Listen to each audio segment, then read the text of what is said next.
Hey guys, Brian delivers you the goods here. Sorry that my hair is very messy. I had to run some errands earlier, like when I did that track review earlier. I was coming back from running from errands. So, pretty much, I'm returning to you for the Lilo and Stitch 2025 film. I got a chance to watch for myself to see what I was going to think of this film overall. So, I'm going to discuss for the hour and 47 minutes I watched of this film and let you know my thoughts on this live adaptation of Lilo and Stitch. So let's dive into this movie review now.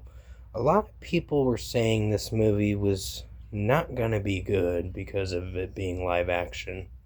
Surprisingly, it wasn't that bad. It was not half bad because, yes, I'm smoking by the way. It was not half bad because of the fact that it followed the same story as the original, where Nani, Lilo's sister, was actually working a job just to pay for the bills and all that, and then she has social workers come to the house some of the time to make sure that everything's okay and she can provide for Lilo.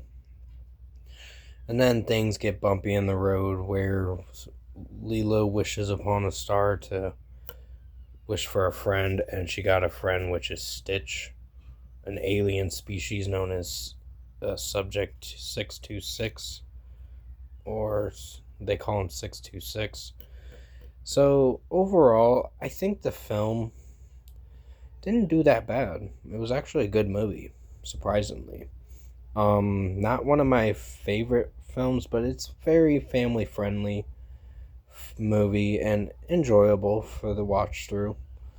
Um, from what I seen, there were a certain few changes with the film, but it overall executed fairly well.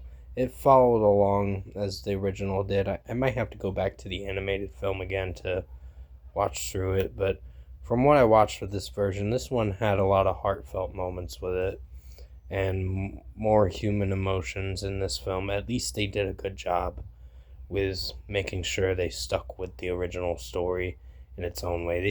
They may have twisted had a few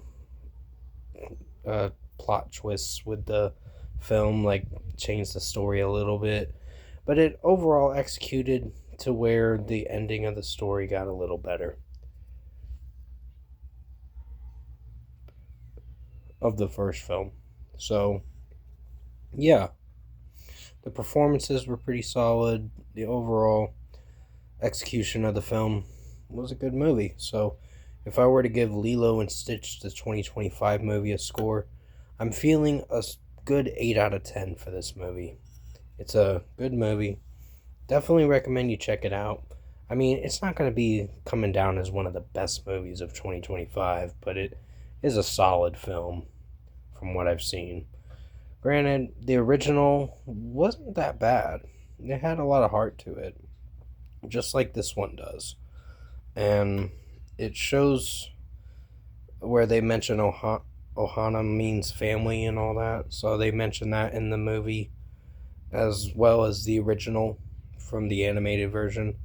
But this takes place from where the original is. And I know they made a sequel to Lilo and Stitch too. But they might make a second one. No doubt about it. For a live action. But overall, it's a good film from start to finish. And it's worthy of a watch through. So definitely recommend this film if you haven't seen it. So 8 out of 10 for Lilo and Stitch. I was very surprised with this film. I really thought it was going to suck because of it being live adapted and all that. But it turned out not so bad for the final product. So did a good job. So 8 out of 10 for this Disney movie, Lilo and Stitch. I hope you enjoyed this movie review this afternoon. And thank you guys for watching.